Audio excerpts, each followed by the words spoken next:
Film diawali dengan memperlihatkan seorang ilmuwan bernama Clyde sedang bersantai bersama keluarga kecilnya. Di tengah kebahagiaan, tiba-tiba pintu mereka digedor oleh orang tak dikenal yang ternyata para perampok.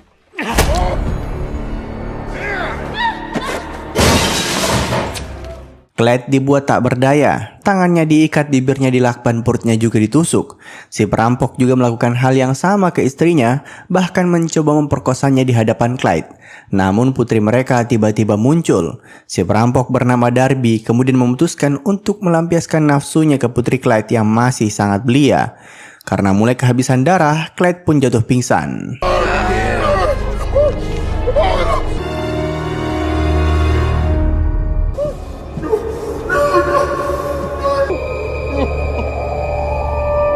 Beberapa waktu kemudian kita diperlihatkan seorang jaksa bernama Nick. Dialah yang bertanggung jawab untuk menegakkan keadilan atas pembunuhan istri dan anak Clyde.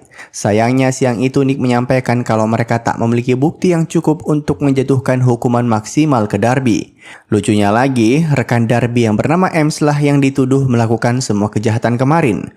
Makanya ketika Darby menawarkan diri untuk mengkhianati temannya, ia mendapatkan keringanan hukuman sedangkan Ems akan dihukum mati. I don't understand. I'm sorry. We had a setback. You killed my little girl, Nick. You blacked out, Clyde. Because it's the truth. We can win this case, Nick. It's not what you know, Clyde. It's what you can prove in court. Clyde hanya bisa tercengang ketika ia mendengar penjelasan Nick yang lebih mementingkan peraturan dibandingkan kenyataan. Singkat cerita, sidang putusan Darby dilaksanakan dan sesuai perjanjian, ia hanya akan dihukum 5 tahun penjara. We can move forward with Mr. Ames's trial unimpeded by... I mean, you can't fight fate, right? Di depan gedung pengadilan sudah ada banyak wartawan dan Darby sempat menjabat tangan Nick sebagai rasa terima kasih karena sudah mau bernegosiasi dengannya. Di lain sisi, Clyde menyaksikan itu semua dari jauh. Ia merasa sangat hancur melihat pembunuh keluarganya diberikan keringanan sedemikian rupa.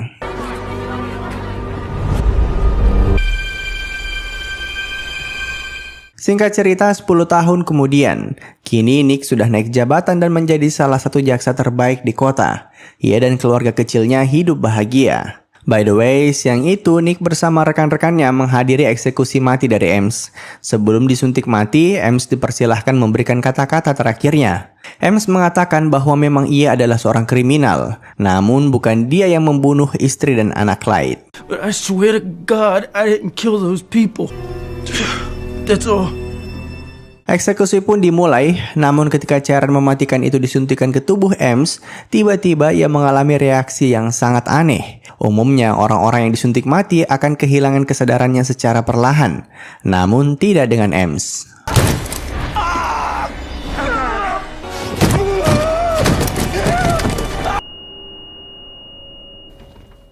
Orang-orang dibuat heboh dengan kejadian tadi. Tak lama kemudian, polisi muncul di TKP dan menemukan tulisan di balik kemasan cairan mematikan yang tadi digunakan untuk eksekusi mati. Dari sini, Nick curiga kalau tadi itu adalah ulah Darby, karena tulisan itu adalah kata-kata yang biasa Darby lontarkan. Di lain sisi, saat ini Darby sedang asik bersantai di apartemennya.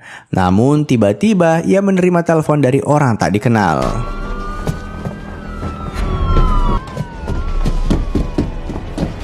Berkat telepon itu, Darby jadi bisa kabur sebelum polisi menggeledah apartemennya. Tak sampai sana, orang di telepon itu juga memberitahu cara agar Darby bisa kabur. Di mana tak jauh dari sana terdapat seorang polisi yang sedang pingsan dan bisa ia manfaatkan untuk kabur.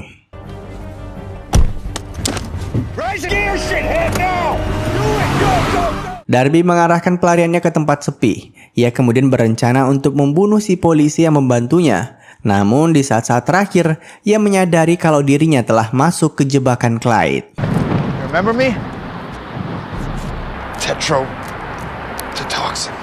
Pistol yang Darby ambil dari saku Clyde ternyata sudah dimodifikasi. Kini tubuhnya terkena racun mematikan dan membuatnya lumpuh total. Dari sini pembalasan dendam Clyde pun dimulai.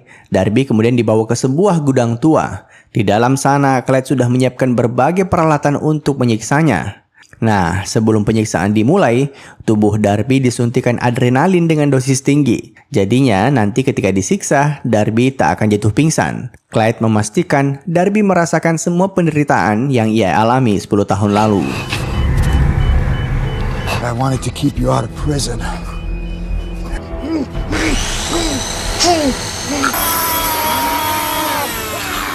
Keesokan harinya, polisi berhasil menemukan jasad Darby, namun dalam kondisi yang sangat mengenaskan, di mana anggota tubuhnya sudah dipotong dalam 25 bagian. Dari awal, Nick sudah mencurigai kalau ini ulah Clyde, apalagi gudang tempat jasad Darby ditemukan memang atas nama kepemilikannya. Namun ia juga dibuat kaget setelah tahu kalau Clyde ternyata orang jenius. Ia memiliki 24 hak paten yang menjadikannya seorang miliuner. Dan tanpa membuang waktu, siang itu mereka berencana untuk langsung menangkapnya.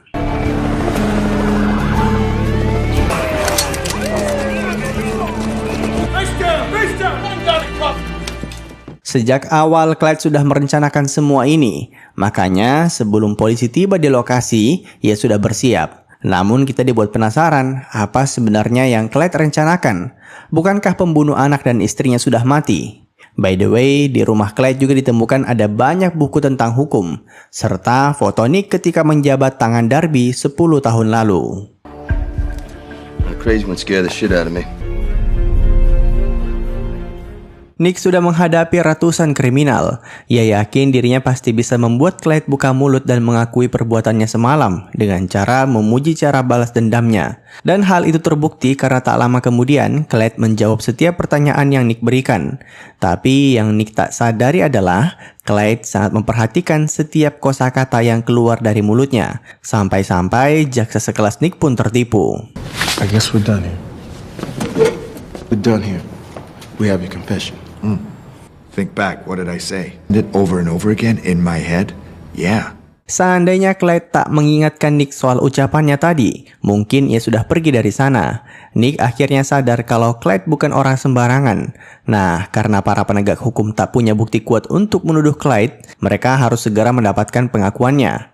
Maka dari itu, Clyde mengajaknya negosiasi, di mana ia akan mengakui kejahatannya asalkan Nick membelikannya sebuah tempat tidur. Tempat tidur khusus yang bisa Clyde gunakan selama di sel tahanan. Deal with that because the one I have is lumpy, Nick. It's made with the adjustable, adjustable lumbar bed. So that's the deal.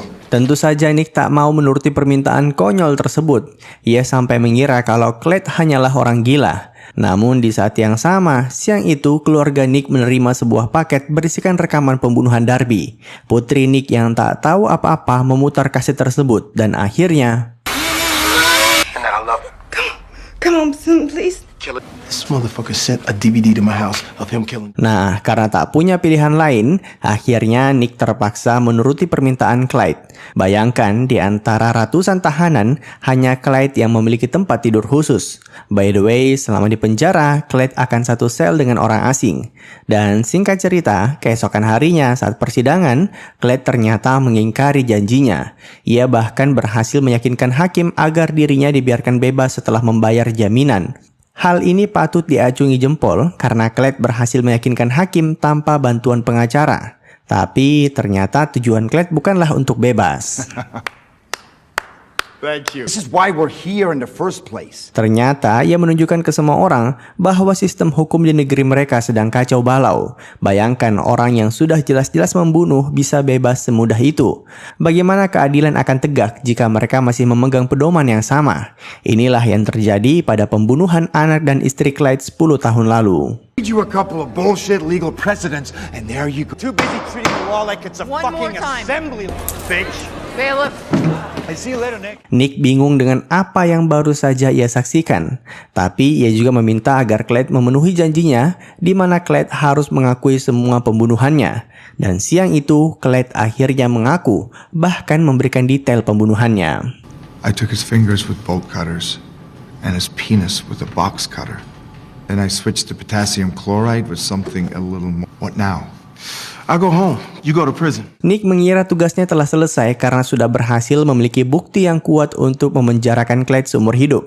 Namun, Clyde tiba-tiba mengajaknya untuk kembali bernegosiasi, di mana ia meminta agar disediakan makan siang dari sebuah restoran khusus, bahkan menu yang spesifik, hingga sebuah AirPods. Sebagai imbalannya, Clyde akan mengampuni nyawa seorang pengacara bernama Bill Reynolds. Sekedar info, Bill Reynolds adalah pengacara Darby 10 tahun lalu. 3 days ago. Thank you, Mrs. Reynolds. The moment Bill Reynolds is still alive, I'll tell you exactly where he is. Just bring me my meal and my music at 1 o'clock exact. 1 o'clock, Nick. Sekali lagi akhirnya Nick terpaksa menuruti permintaan Clyde. Siang itu mereka mendatangkan makanan serta menu yang Clyde inginkan. Namun sayangnya Nick tak berhasil menyediakan makanan itu tepat waktu. Karena si kepala penjara yang ngotot untuk memeriksa makanan tersebut berulang kali. Napkin, Nick. Napkin. It's 108. Well, that's disappointing, Warden. Nick terlambat 8 menit. Clyde sebenarnya agak kesal, tapi akhirnya ia memberikan koordinat lokasi di mana Bill Reynolds ditahan. Satu hal yang pasti, Nick tak memiliki waktu banyak jika ingin menyelamatkannya. Makanya mereka segera ke titik koordinat tersebut menggunakan helikopter. Di saat yang sama, Clyde asik menikmati menu yang dihidangkan. Ia juga mengajak teman satu selnya untuk ikut makan bersama. Peace for you. There you go. Pilot, how much longer? ETA 2 minutes. IV line's going to this. It's got him cuffed. Bill Reynolds ditemukan terkubur di bawah tanah. Tabung oksigen yang membantunya bernafas belum lama habis. Namun hal itu sudah cukup untuk membunuhnya. Bisa dibilang seandainya mereka menyediakan makan siang Clyde tepat waktu, maka nyawa Reynolds masih bisa mereka selamatkan. Di lain sisi, ketika teman selnya sedang asik makan, tiba-tiba Clyde melakukan sebuah aksi tak terduga.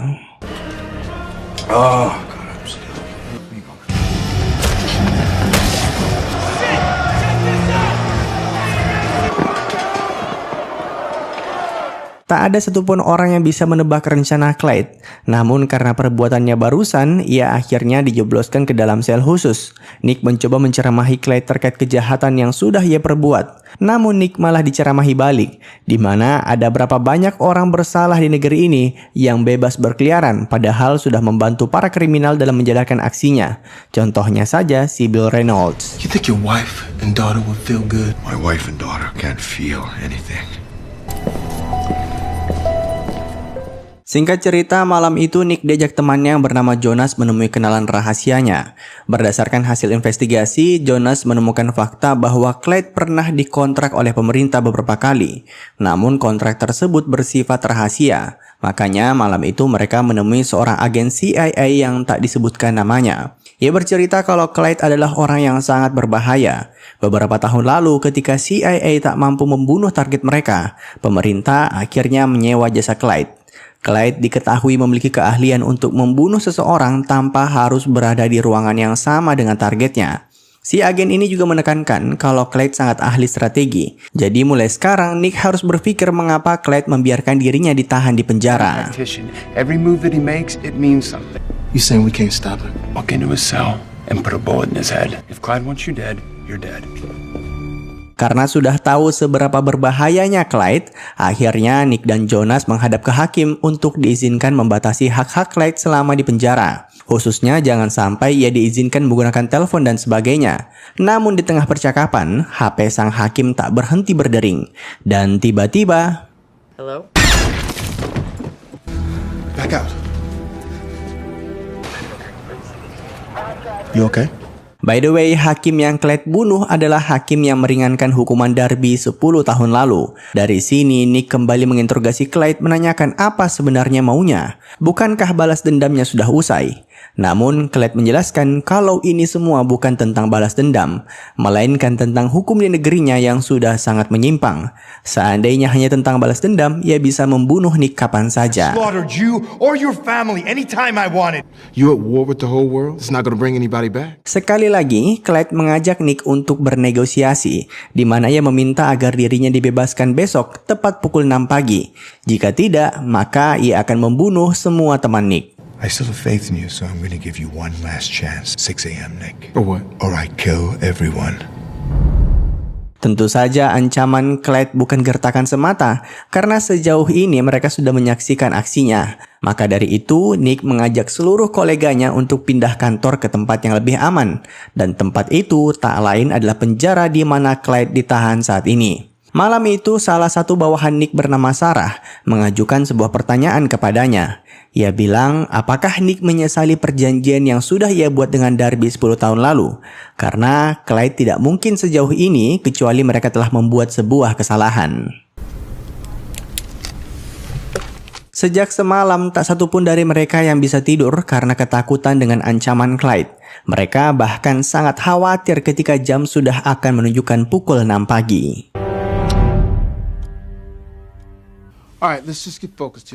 Karena waktu ancaman itu telah lewat, Nick merasa Clyde hanya menggertak mereka semua. Makanya ia mempersilahkan teman-temannya untuk pulang beberapa jam demi mandi dan istirahat sejenak. Namun ketika orang-orang sudah naik ke mobilnya masing-masing, tiba-tiba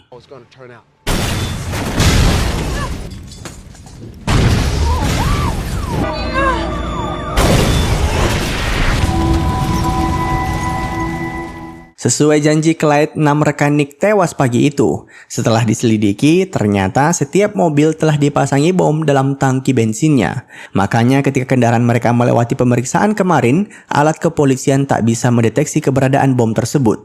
Di lain sisi, satu-satunya mobil yang bersih dari bom hanyalah mobil milik Nick. Found this right outside the wall. It's clean. Hadn't been touched.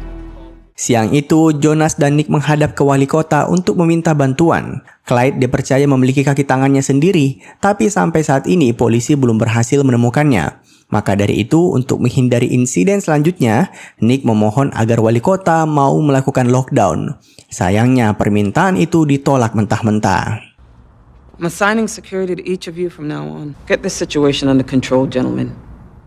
Jujur saja, Nick saat ini merasa sangat ketakutan. Ia takut istri dan anaknya akan ikut terseret dalam insiden ini. Makanya ia menyuruh istrinya untuk membawa anak mereka pergi keluar kota. Bahkan ia berpesan agar mereka jangan sampai menggunakan ponsel ataupun peralatan elektronik lainnya. Di lain sisi, Nick merasakan amarah yang luar biasa. Kematian teman-temannya harus dibalaskan. Oleh karena itu, keesokan paginya ia meminta pihak penjara agar diberikan waktu berdua dengan Clyde. Should have taken my deal. I know you're angry. That's good. That's what it takes. Both go free, don't you get that? Nick mencoba meyakinkan Clyde kalau 10 tahun lalu ia tak memiliki pilihan lain selain memberikan keringanan ke Darby. Namun Clyde tahu itu semua hanyalah omong kosong. Singkat cerita, siang itu Nick dan Jonas menghadiri pemakaman teman-teman mereka. Did we bring this all on ourselves? You don't actually believe that, do you? Nick mengakui kalau perkataan Clyde sebenarnya ada benarnya. Sistem mereka benar-benar sudah sangat kacau. Bahkan Nick sendiri sudah terkontaminasi, padahal dulu ia selalu bercita-cita untuk menegakkan keadilan. Singkat cerita, ketika iring-iringan mereka bergerak keluar dari area pemakaman, tiba-tiba serangan kembali terjadi. Kali ini seseorang tak dikenal mengarahkan sebuah robot militer untuk menghabisi kendaraan Jonas.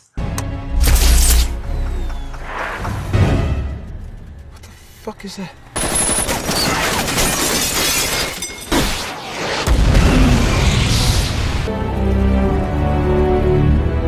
Bayangkan hampir semua jaksa senior di kota mati akibat insiden ini. Masyarakat dibuat ketakutan dengan ulah Clyde. Simpelnya, jika jaksa saja bisa dibunuh, apalagi yang bukan pejabat. Nick sebenarnya ingin mengundurkan diri agar Clyde mau menghentikan serangannya. Namun, si Bu Wali Kota malah meminta ia bertanggung jawab dengan cara melantiknya sebagai jaksa wilayah. Put your left hand on the Bible, raise your right hand.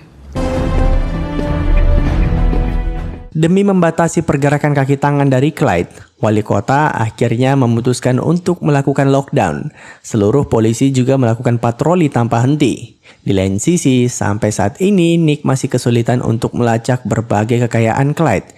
Sejak awal ia memiliki banyak properti yang bersifat rahasia. Bahkan mereka juga tak bisa melacak berbagai pengeluaran perusahaannya. Namun siang itu, akhirnya Nick mendapatkan bantuan orang dalam perbankan. Dan setelah diteliti, Nick menyadari sebuah kebetulan yang sangat aneh. Di mana Clyde memiliki garasi tua yang lokasinya tepat berada di samping penjara. You saying Clyde owns this place? Setelah dicek dalam sana, ternyata hanya berisikan mobil-mobil tua. Namun setelah diteliti lebih mendalam, Nick menemukan sebuah terowongan bawah tanah di balik sebuah mobil. Dan ketika ditelusuri, mereka dibuat kagum akan luasnya jalur terowongan tersebut. Bahkan di ujung terowongan itu, mereka menemukan berbagai senjata, bahan peledak, dan sebagainya. Dan yang paling mengagumkan, karena terowongan ini ternyata terhubung ke sel khusus yang berada di dalam penjara.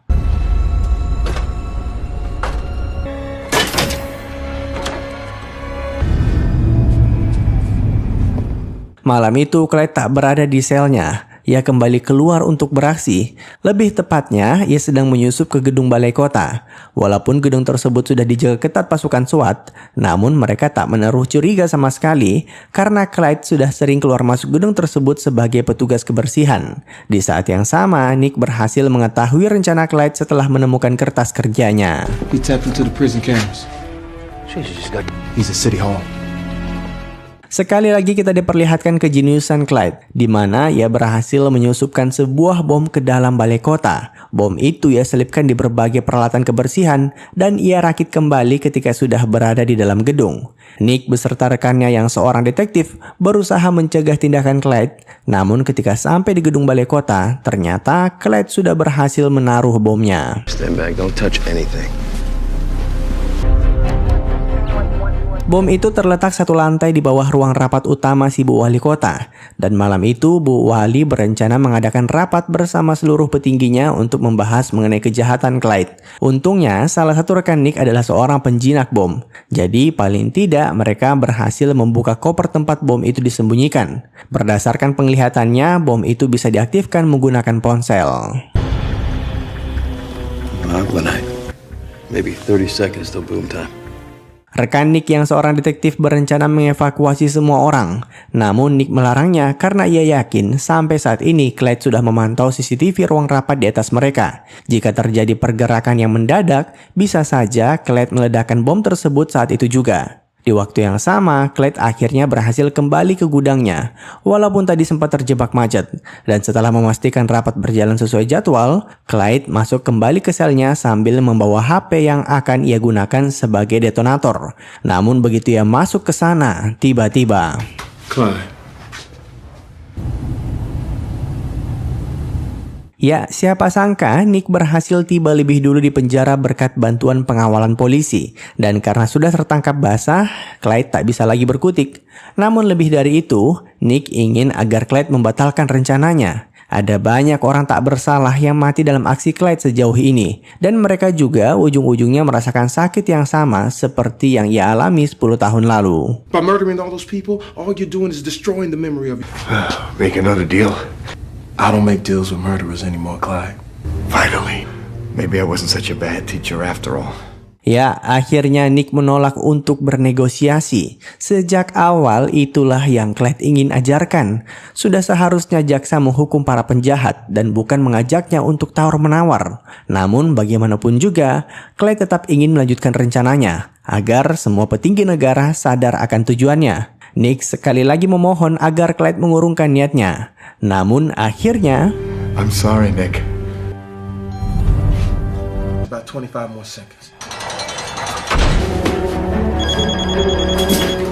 Ya, sejak awal Nick berhasil memindahkan bom itu ke bawah tempat tidur Clyde. Jalur pelariannya juga sudah ditutup oleh polisi. Dan sekarang tersisa 25 detik sebelum ledakan terjadi. Nick berlari secepat mungkin keluar penjara. Sedangkan Clyde hanya pasrah akan nasibnya. Lagi pula, ia sudah berhasil mengajarkan Nick cara untuk menegakkan keadilan. Dan sekarang waktunya untuk bertemu putrinya di alam yang berbeda.